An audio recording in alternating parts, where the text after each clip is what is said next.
खोखले दावों और बेहद प्रचार प्रसार से बहुत दूर भारत की अर्थव्यवस्था वाकई में डावाडोल स्थिति में है। मोदी सरकार कितने भी खोखले दावे कर ले, प्रोपेगेंडा पर पानी की तरह पैसा बहा ले, मगर निकम्मी आर्थिक नीतियों और विफलताओं को अब चाहकर भी छिपाया नहीं जा सकता है। लेकिन आइए पहले जरा सुन ले मोदी जी जीडीपी ग्रोथ पर क्या बोलते थे।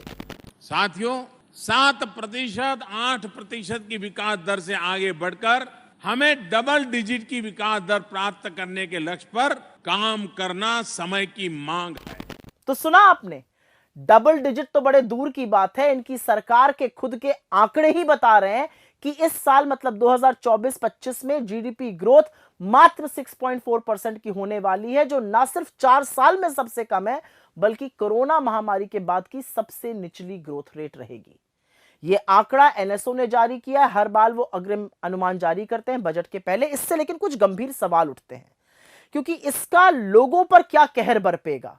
इसकी ना तो सरकार को, ना रिजर्व बैंक ऑफ इंडिया को कोई सुध है और ना शायद कोई परवाह है।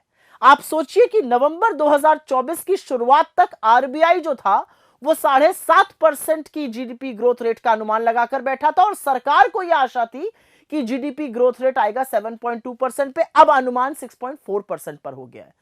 इन दोनों एजेंसियों के पास हर तरह का आंकड़ा है, हर तरह का इकोनॉमिक डेटा है, हाई फ्रीक्वेंसी इंडिकेटर होते हैं, और उसके बावजूद भी ये इतने अनभिज्ञ हैं। तो ये इनकी अकर्मण्यता है या सच को छुपाने की सोची समझी साजिश, इसका फैसला आप खैर खुद कीजिए।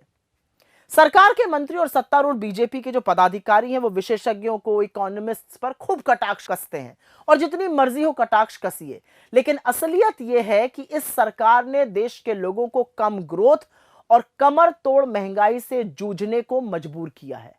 इसका बड़ा कारण यह है कि सरकार आर्थिक तंगी की असलियत को स्वीकारना ही नहीं चाहती। तो जब स्वीकारेंगे नहीं तो समाधान क्या, खाक ढूंढेंगे। और लगातार यह होता जा रहा है, पिछले 10 वर्षों में हमने देखा है।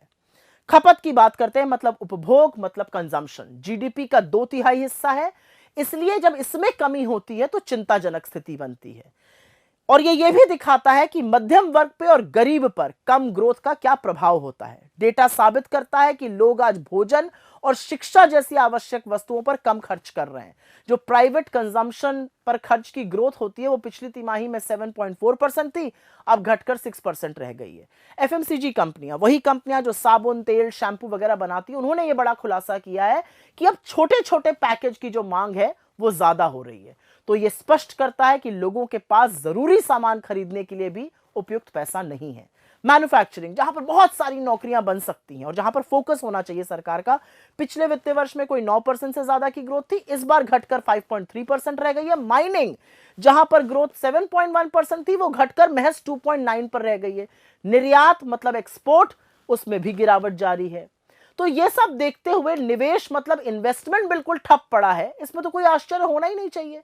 यह अलग बात है कि बदले की भावना से काम करने वाली ईडी, सीबीआई, इनकम टैक्स जैसी एजेंसियों के दबाव में भारतीय उद्योग जगत के बड़े बड़े खिलाड़ी भड़े मोदी जी के कसीदे पढ़ें, उनका गुणगान करें, लेकिन पैसा लगाने से तो उन्होंने भी बिल्कुल इनकार कर दिया और इसीलिए इन्वेस्टमेंट हो नहीं रहा है। तो बेरोजगारी, कम आय, आवश्यक वस्तुओं पर जबरदस्त टैक्स और कमर तोड़ महंगाई के कारण लोग आज अपने भविष्य की बचत से खर्च करने को मजबूर हो चुके हैं।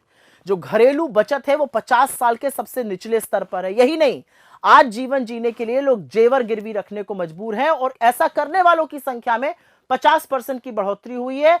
लोन लेकर ना चुकाने वालों में 30% की बढ़ोतरी हुई है। सेकेंडरी स्कूल के एडमिशन में गिरावट हुई है। बड़ी बड़ी यूनिवर्सिटीज में, सेंट्रल यूनिवर्सिटी से बिना डिग्री लिए आधी पढ़ाई छोड़ने को लोग मजबूर हैं। ये सब क्या है? ये आर्थिक बर्बादी के एक के बाद एक प्रमाण है। खैर, सूट बूट की इस सरकार में इनकम टैक्स कॉर्पोरेट टैक्स से कहीं ज्यादा है। आटे पर, दही पर, पढ़ाई पर, दवाई पर, यहां तक कि पॉपकॉर्न और पुरानी गाड़ी की बिक्री पर भी जमकर जीएसटी वसूला जा रहा है। पर एक बात साफ है, आर्थिक मंदी स्पष्ट रूप से गरीबों और अमीरों पर अलग अलग तरह का प्रभाव डालती है। आज आम हिंदुस्तानी अपने 2 वक्त के भोजन, अपने बच्चों की शिक्षा के साथ समझौता कर रहे हैं, जबकि जो हाई नेटवर्थ इंडिविजुअल्स हैं, जो सुपर रिच लोग हैं, वो देश छोड़कर विदेश की ओर भाग रहे हैं। सच्चाई यह है कि मोदी ने भारतीय अर्थव्यवस्था को पूरी तरह से चौपट, पूरी तरह से ध्वस्त, पूरी तरह से बर्बाद कर दिया है। असलियत यह भी है कि आप उन वेबसाइट को तो हटा सकते हैं जहां पर डॉक्टर मनमोहन सिंह के कार्यकाल में जीडीपी की ज्यादा ग्रोथ लिखी थी, लेकिन क्या आप इस फैक्ट को नकार सकते हैं कि यूपीए के शासनकाल में 2004 से 14 के बीच एवरेज जीडीपी ग्रोथ हर साल 7.5% की थी और आपके 10 साल के शासनकाल में वो महज 6.5% रही है। प्रधानमंत्री और उनकी सरकार $5 ट्रिलियन की इकोनॉमी का जाप जपते रहते हैं, ढिंढोरा पीटते रहते हैं। यह अलग बात है कि यह होना 2022 में था और अब शुरू 2025 हो चुका है, लेकिन भारत को उस आंकड़े तक पहुंचने के लिए 9 से 10% एटलीस्ट कम से कम जीडीपी ग्रोथ करनी होगी, तब हम वहां पहुंच पाएंगे। इसके बारे में कोई चर्चा नहीं है। खैर, अर्थव्यवस्था चलाना कोई रॉकेट साइंस तो है नहीं, कोई मुश्किल काम तो है नहीं, लेकिन सरकार को समाधान खोजने से पहले समस्या को तो स्वीकारना होगा। सीना ठोकना, प्रोपेगेंडा फैलाने में आप अंधभक्तों की तालियां बटोर सकते हैं, आप चरण चुंबक मीडिया की ओर से अहम मुद्दों पर सुई टपक सन्नाटा आपको मिल सकता है, मगर इससे अर्थव्यवस्था की सच्चाई नहीं बदलेगी और इसकी कीमत तो हमारा देश चुका रहा है। आने वाले केंद्रीय बजट में वैसे सरकार के पास एक मौका है कि कंजम्पशन, इन्वेस्टमेंट, उपभोग, निवेश दोनों पर ध्यान दें और उसको बढ़ाया जाए। मगर क्या सरकार अर्थव्यवस्था को सुधार कर देश को प्रगति की ओर ले जाएगी या पूरे देश में खुदाई करा करा के मुद्दों से भटकाती रहेगी? एक बात तय है कि भीषण बेरोजगारी, भयावह महंगाई और कम आय से जूझ रहे मेरे देश का काम 6.4% जीडीपी ग्रोथ से कतई चलने वाला नहीं है और इसके बारे में नरेंद्र मोदी और उनकी सरकार को सोचना ही पड़ेगा।